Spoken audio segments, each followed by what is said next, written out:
Good morning guys! Kuya Andres Kalagin So, yani karong nasakay na ni nga parts ikan sa Ligo Yulngan kaya pang sa kapitan sa aming mga public vacation this year 2025. So karon libiyahin na na parts guys. Ay ko na siya dito sa Tangil, no? Sa series.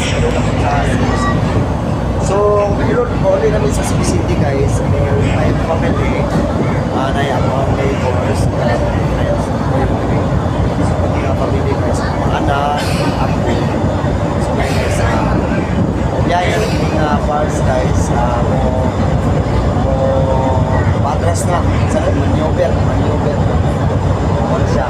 Isok manyover guys. Ano yung mga langsa guys, yung mga parts o mga barko, naagi na siya ang mga life jacket, na-ready na gina siya for passengers, no? Just in case, mga siya.